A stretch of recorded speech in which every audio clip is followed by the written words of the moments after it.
tell you a little bit who I am.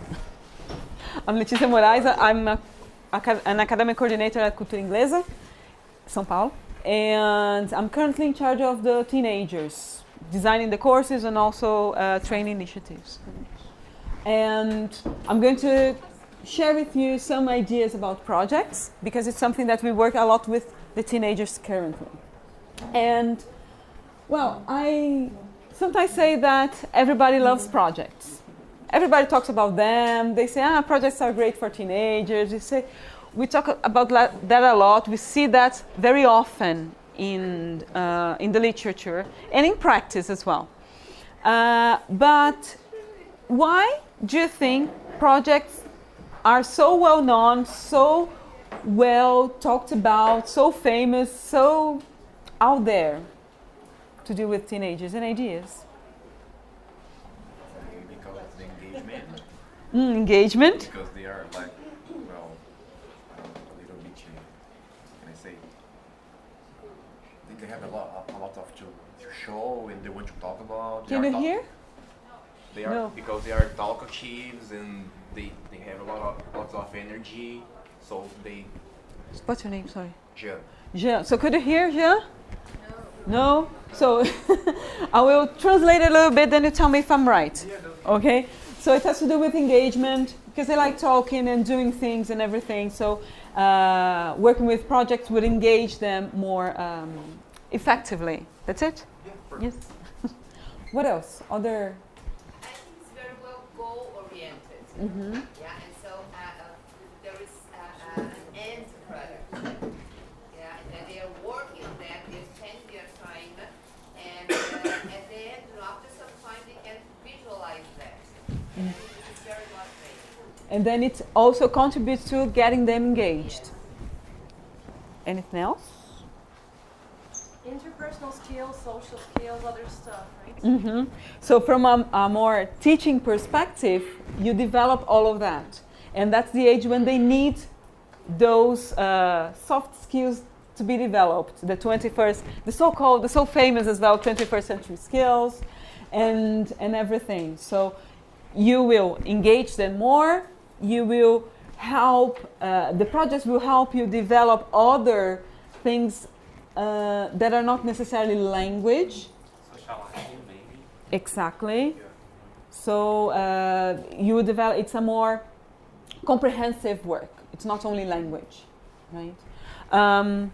Let me show here some of the benefits Bolt describes for projects, right? So some of them you've mentioned. It's a bit of light. Can you read? No. No.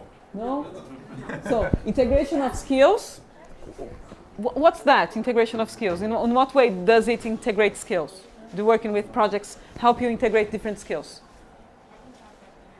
Reading, writing, listening, and speaking. Yeah, we're public talking. Maybe. We are working with them without a specific skills. Mm-hmm. We are working there all together. Or maybe life Yeah. skills. So in order to actually produce their projects, they will need to do all of those at the same time, and usually in a very natural way, right? Then you have the idea of encouraging creativity. Do I have to say anything else about that? I guess that's pretty straightforward. Collaboration. So, and when we think of collaborations, not only because they work in groups, because they can develop their projects even individually, but if they contribute, they can contribute with each other while bringing their project into reality. So I have a very good idea, or I know something else about something specific that I can share with my partner, with my peers, and I can use all of that in order to improve the project, not only mine, but my friends as well, right? And then the sense of responsibility when talking about other things than language, right? So in what way would it develop this responsibility? Ideas? Teamwork, maybe. Teamwork. So if they don't do their share, what's going to happen? Punishment. What would be the punishment in that case? More work. Yeah, but in a way, if they don't do their share, they don't have a final product. Yeah. And everybody else has. And that's also a way of punishing. It's a team. Yes, yes. It's a team. Not necessarily. It can be a team, and then you work with team building. But also, the group can carry on, but the one who doesn't do anything is not going to have anything there. So it's not a traditional punishment. And I don't think I would use the word punishment, but it's But it's punishment. it's cause and consequence. It helps them to understand what is the consequence of their acts. I didn't have responsibility. What's the consequence? Look at my project. Look at everyone else's. So that's the consequence. And then you have to face the consequence and learn with that, because that's not easy. Sometimes not even adults are able to do that. And this is something they have to develop. So talking again about others, other things that are not exactly language to be developed. Then the idea of discipline, that goes pretty much along with responsibility. Research and information gathering skills. Keeping in mind that nowadays, when I was their age, when I was a teenager, the challenge was to find information. Meaning, I had to go to Barça, I had to go to Mirador, I had to find my source.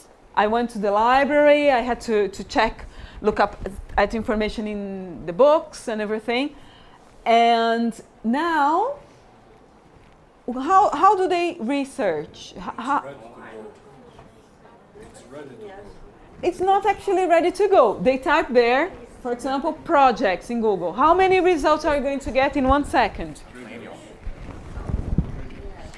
How do you decide what you're going to use? They can best search. The first one. Is the first one the best one? Not necessarily. Maybe it's the one who paid. Because you have that as well in Google, right? You can sponsor things. So helping them understand this is very important, because that's what they need nowadays. They need to go beyond finding the information. They have to be able to distinguish what is the information they want, what's the information they need, which kind of information is reliable. And this is skills. This is a kind of skill for life. And it's something that we who grew up in the Barça generation and now use Google, we had to develop that as well. But then they have to develop that much earlier now. And they don't have the experience of having only one source. They cannot tell apart what's reliable or not. So we can, by working with projects, we can develop that, right? And it's very good for cross-curricular work. What do I mean by that?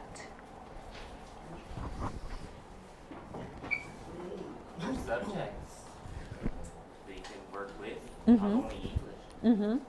So this is more for in the context of schools, mainstream schools, not necessarily language institutes. But even in language institutes, you can have lots of CLIO going on. Okay, CLIO? CLIO, yes? The concept of CLIO? Yes. Yes? All right. So it's really good for that. So you can develop a project about the environment, thinking about the tasks, right? A project about the environment and in English. You can talk about geography in English. So you can build that project about any other subject in English. It can even be maths. Can you think of a project using maths and English? No? A math marathon. What? Yeah. What about the metric system and the differences? What about currencies? These are all maths. And then you have to work with making lots of accounts to convert things and so on. So this is maths. It's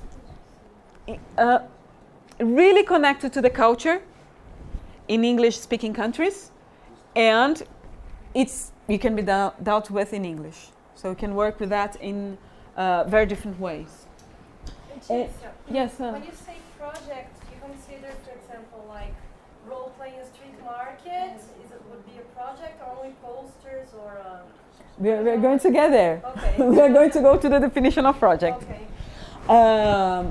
It depends on how it is carried out. Okay. All right. And then, of course, sense of achievement, because you have a very clear project there in front of you. Look what I could produce. And from the parent's perspective, look at what my child was able to produce. So it really shows that. But, as everything in life, you also have challenges. Nothing is perfect in this life. And if it was, it wouldn't be half as funny, or entertaining, or interesting. Can you think of any challenges? Portuguese. The time dedicated. So, time. Expand about Portuguese. They get nervous and start interacting in Portuguese because reaching an agreement might be more important than actually practicing. Mm-hmm. But then you will have the final project in English at least. Okay. Yeah. And then while you're working with the project, one part of the work can be negotiating in English.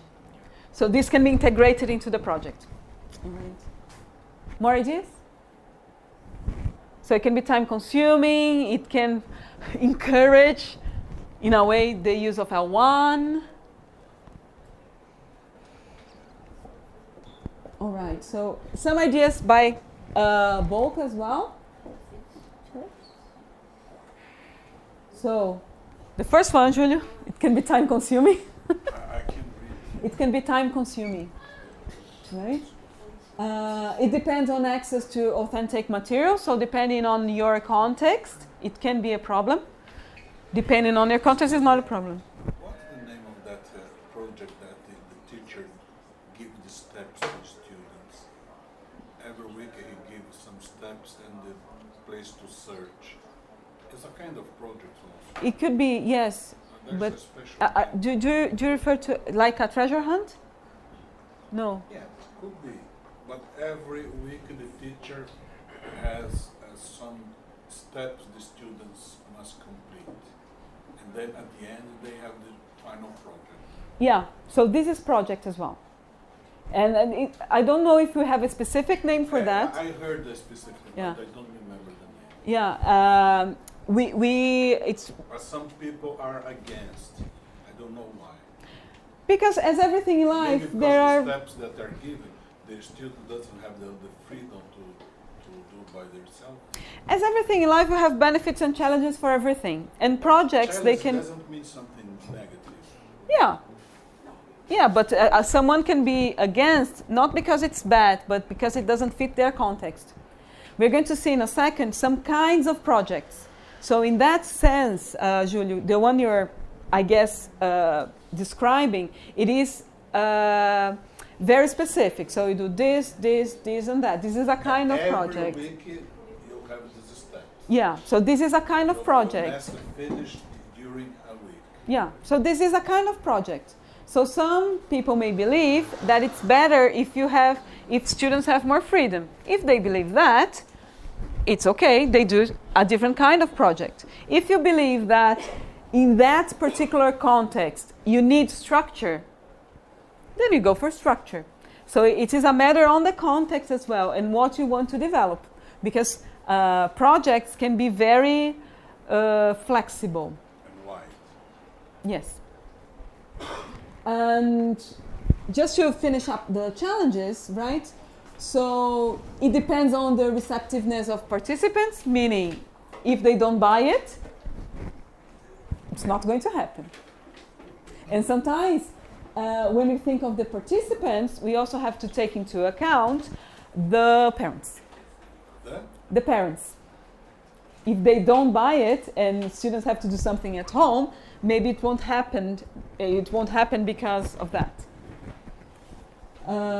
And from the teacher's perspective, they need more planning and management skills, because you have to plan how things are going to happen, and you have to manage different projects going on and how you're going to get the things going in order to reach your goal. Right? So, as Julio said, it's not because they are challenges that they are necessarily negative, but identifying the challenges, you can act upon that in order to prevent them from happening. Right? So it's good to know they definitely can be time-consuming. If they don't have access to authentic materials, we have to think about other alternatives. You have to think about how we can sell the idea of projects to students. It's usually not that difficult from my experience, and they usually like it. And we have to keep in mind that we have to be well organized to keep that happening, to keep track of work and everything. And as we started getting there, a very important